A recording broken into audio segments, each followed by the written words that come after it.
Finding a language arts curriculum can be really daunting. There is a lot of subjects to teach and there's a lot of choices out there. It might be easy to just try to go with an all-in-one curriculum that promises to teach everything all in one little book, but sometimes it's not the best fit. I want to share with you my favorites from IEW and the things that we've used for language arts, for writing, for grammar, and spelling in our homeschool for this year. And we're going to use a fun little grading scale. We're going to grade each of these on their ease of use, the kids' enjoyment, do they love it or do they not, their level of independence, affordability, and their skills growth. Like, how much growth do we see in the kids and their skills as they were using these resources? I have to say that the last one was a game changer for us this year.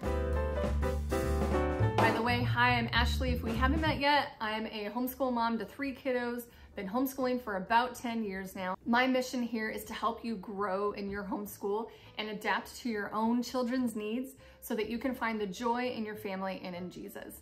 Here I love to talk about Charlotte Mason inspired things, affordable curriculum and resources, and biblically based curriculum. Curriculum that teaches the Bible and things that come from the Bible. That word. Before we move on again, I do want to say a huge thank you to IEW and for partnering with me in this video. I'm happy to share about these resources that they have given me that I've used with my family, and I'm happy to talk about and share the wonderful resources that IEW has for homeschool families. So the first one I want to share about is the medieval history-based writing lessons. I was very blessed to be able to find a locally IEW trained teacher. And then my daughter goes to an actual class who uses this curriculum.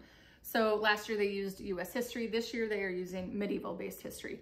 And I love this because you kind of kill 2 birds with 1 stone. She's doing history along with the writing, and vice versa. I just love combining subjects together like that. I have to let you know, it does focus on writing skills, but there is some literature to it. There is a list at the beginning of the curriculum that has books that your student can read throughout the year that goes along with the curriculum.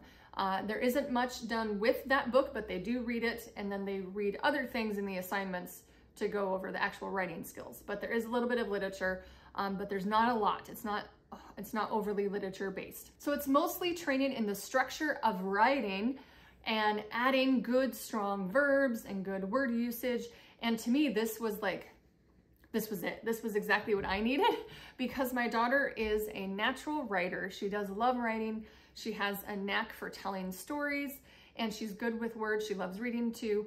But teaching her how to put that all on paper and have it well done was really kind of hard for me, which is interesting because I was an English teacher and I went to school for that. But I'll have you know, I was stronger in the literature and the grammar side, not as much in the writing side as a teacher. So it was nice for me to be able to find a curriculum that was like, oh, this is how you do it. This is how you teach it. And I really I was thankful for that. It's been a great addition to the narrations that she was doing when she was younger. You know, now that she knows, okay, this is what I say, but how do I say it? Or how do I write it? And how do I make this grammatically correct and structurally sound and have a good, you know, sentence structure? I will say it is kind of repetitive. Each lesson is kind of the same and not much different. And it is a bit predictable, but I will say there is something comforting about knowing what's expected of you in each lesson and not having to change it up each time. So I know my daughter enjoys that. And they just build on the skills that were previously taught. And that's what I love about IEW is that they're very good at scaffolding. Now that's a big word that I learned with teaching. Scaffolding means you're building upon skills and teaching one skill at a time. You know, one skill and then the next week you do another one and then you talk about the previous ones and then you're kind of like, it's like making a sandwich, you know? I don't just have a sandwich, I have to make it first. So I don't just, you know, go to the fridge and grab out a sandwich. I have to add the bread and then I add the mayonnaise and then I add the cheese and then I add the meat and then I add the lettuce and then I add the onion and then I add, what else do we put on my sandwich? Tomatoes, and then we put the top of the bread on and then you can eat your sandwich. So then you have it all together. So it's kind of like that. That's what scaffolding is like. And it's great instead of just saying to the child, here, go write a paper about King Arthur. Instead of that, they just learn each of the skills and then they build on what they learned before. So that's what I've enjoyed about IEW as a whole and definitely in the medieval history-based writing lessons. So how are we going to grade this? For the ease of use, I'm going to give it a B, because yes, there is predictability. You know what's expected in each lesson, but it does take some time. It's not a very fast lesson. You need to put time into it. You need to make sure you schedule time to work on the assignment and do the lesson. If you're using the streaming lessons instead of a local teacher, that can be super easy. The kids just have to open up the lesson and watch it and do it themselves. Or if you're teaching it to them, you have to learn and follow along with the lesson and teach it to them and make sure that you're present with them. For the kids' enjoyment, I give it an A. My daughter has never complained about this so far. She seems to enjoy it, and she loves the medieval history time period. So she's been having a lot of fun, I guess, as much as you can with history and writing. She's been enjoying it and it's been going well. Level of independence is a B, but that is a good thing. I don't think any writing curriculum should be 100% independent, because in order to learn to write well, you have to have someone see your writing and then give you tips on how you can do it better. So if you as a mom are teaching them this, or if they're doing the streaming lessons, you are going to have to look at your child's writing and then correct it or give them suggestions on how they can do better and hand it back to them. I don't do that for my daughter because she has that with her teacher at her class, but still it's not 100% independent because of that part. Other than that, she is independent. She does work on it herself. So it is fairly independent as far as the working part, but the checking part and the revising part, you definitely need another person along with you for that. Affordability, I give it a B. I think it's great. I think it can be on the pricier side for certain things because when you're considering all the curriculum that you are buying, but it is a good quality curriculum that you're getting with it. If you choose to go with the streaming lessons, you're going to be paying a little bit more. The streaming lessons are available because if you need to take a subject off your plate and offload it and outsource it is the word I'm looking for. If you need to outsource it to someone else and take it off your plate so you can work with your younger kids or with another child, or if maybe you're working part-time or whatever season you're in, having the streaming lessons I feel is definitely worth it. It's like having a tutor come to your house and teach. So if you think about what you would be paying a tutor, that's what you can work into paying for the streaming lessons. And then as far as skills growth, oh my goodness, a big fat A for this one. My daughter's writing has improved exponentially, and I've been very impressed and just honored by watching her grow. I know some of it may be the teacher, but I know the curriculum itself too is just very thorough and very well at the scaffolding, like I was saying earlier. So she's learning the structure of writing, and I really think she's gonna be a good, strong writer coming up into high school. By the way, my daughter's in 7th grade this year. She's 13 years old. I didn't say that yet, but yes, that is what we grade the medieval history-based writing lessons. Now, the other thing I have to say is no curriculum is perfect. There's no perfect curriculum out there. You're gonna have to adapt and use each curriculum as needed for your own family. I have used several different types of curriculum over the years, always kind of searching for the right one, but you know what? Sometimes you need to just pick something and go with it.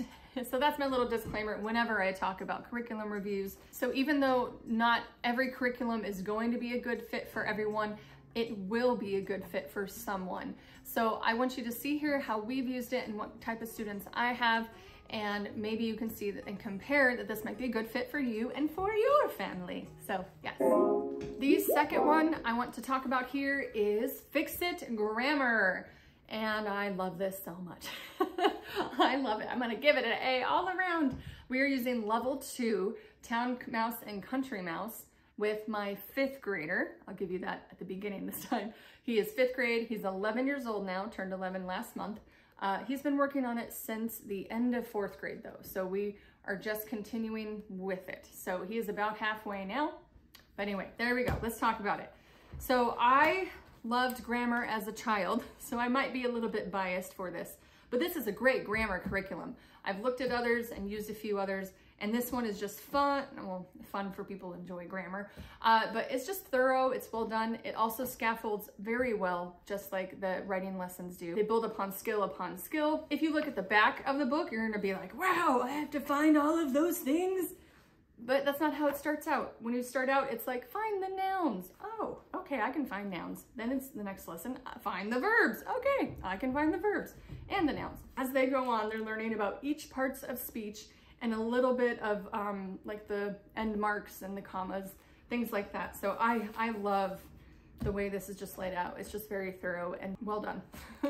As a child, I loved sentence diagramming. This is not that though. This isn't sentence diagramming, but it's very similar in trying to look at, okay, what are these parts of speech and how do they relate to the other words in the sentence? You're not drawing anything with it, you are just marking a sentence.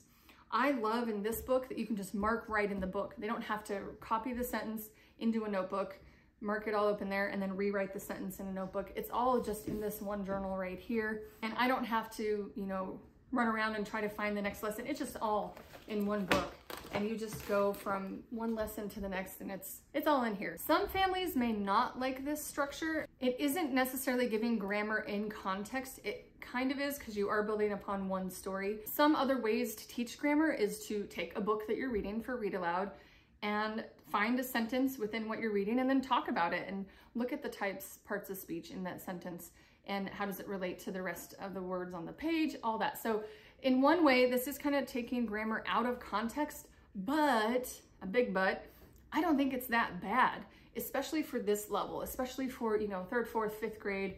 I think it's fine to do the very basic, just read a sentence, find the nouns and the verbs, because eventually they're going to learn the foundation of what these words mean. They're going to have a nice scaffolding. They're going to have a nice scaffolding to build upon when they are older, and they can look at, you know, J.R.R. Tolkien's sentences and start to parse them and look at how they write and what they do, you know? The other good thing about it being repetitive is the kids know what to expect, and that makes it a very good independent curriculum. So for my son, I teach the lesson when there's a lesson page, like a new concept to learn, we do that together. And then maybe the next 1 or 2 lessons after that we do together. By then, he just does it on his own every time we do grammar, and I check it for him afterwards.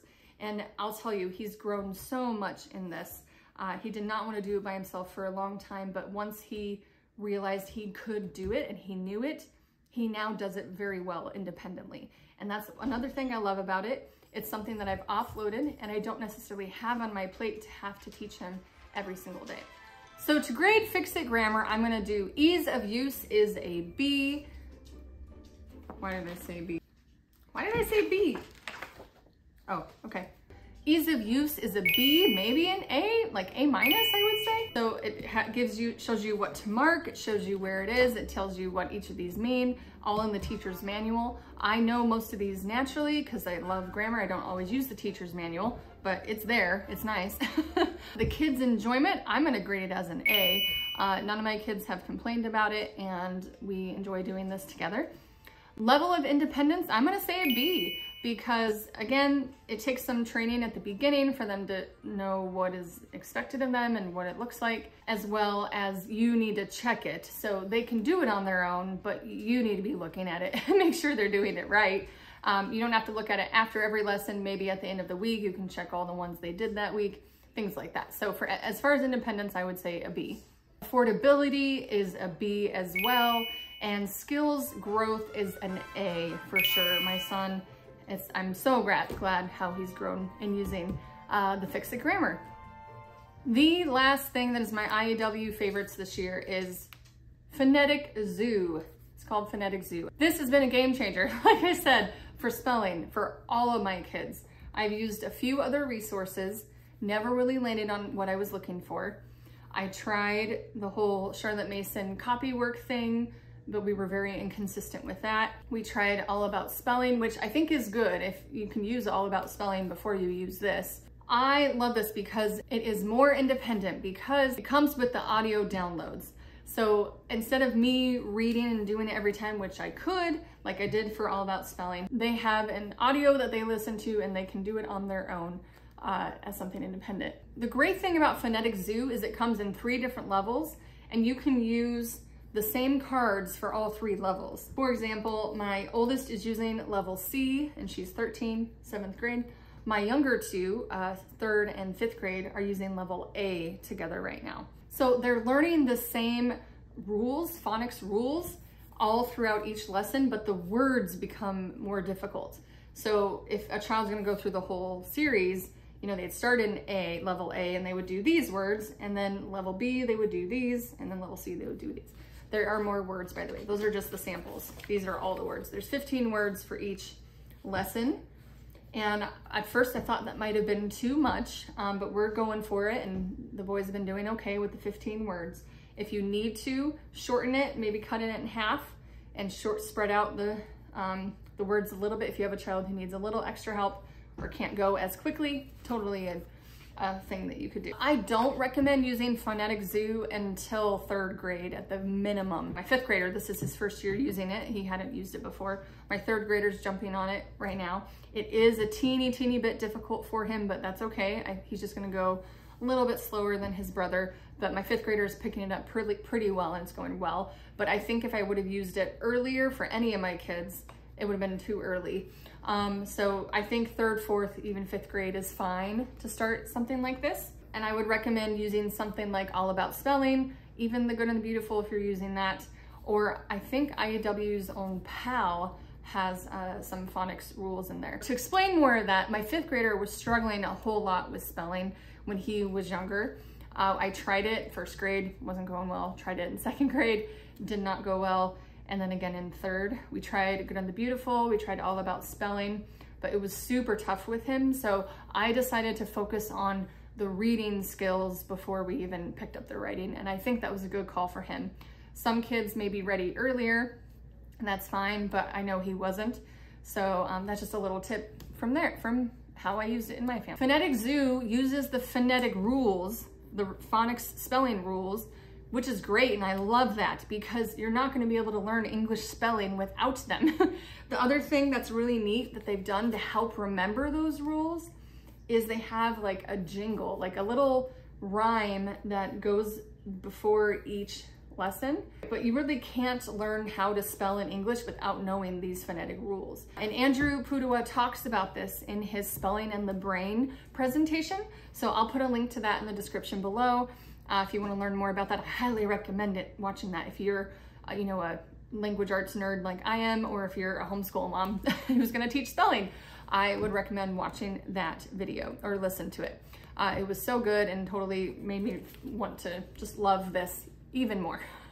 So as far as grading the Phonetic Zoo, we're going to say ease of use. I'm going to give it an A. It is one of the easiest of use spelling curriculum I've ever used. There's no extra tiles. They just have their one notebook, they have their cards, and they pull out the laptop with the audio on it, and they can even do it themselves, which has been great. Then there's even corrections. So you don't even have to correct it, you just have to check it, but you don't have to do the corrections with them. Anyway, kids' enjoyment, I give it a B. You know, they don't love spelling, but they don't mind using this, and it's going pretty well. Level of independence, I'm giving this one an A for sure.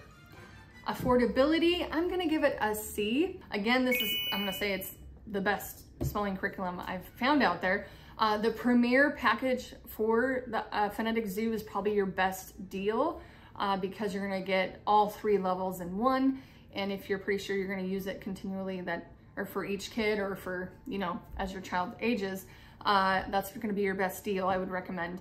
You can possibly find this used CDs online, I think. I'm not sure, I haven't looked into that, but that's just a thought there. As far as skills and growth, a big fat A as well with this one. They have grown so much in their spelling. I will say not every spelling lesson is perfect and all roses and fine smelling roses. There are times where they get upset that they get something wrong, but we're working through that. You know, I would love to have children who take spelling tests without throwing any fits, but they throw fits just to keep it realistic for you there. But they are growing in that, and they're growing in their spelling skills for sure. So if you've got any questions about IEW or any of the things that I've shared with my favorites here today, please let me know in the comments. Check out the links for all these resources in the description. And if you'd like to watch more of my IEW videos, I have a IEW structure and style, how we do it, do a lesson with me. I also have a video on how to teach language arts without an all-in-one curriculum. I know that there's some curriculums out there that are popular for that, but there's other options, like how do you teach language arts? Do you need a reading and a spelling and a writing and a grammar and a phonics curriculum? Vocabulary, I don't know, there's so many parts of language arts, so you can go check that out too. All right, go find your joy in Jesus and your family, and I'll see you in the next one. I want to share with you today my favorite picks from Institute for Excellence in Writing, and I cannot just say this, I might just say IEW. Okay. I want to share with you my favorites from Institute for Excellence in Writing. Is that what it is? And I'm just saying fluff again. Let's try again. Okay. I want to share with you today my favorites picks from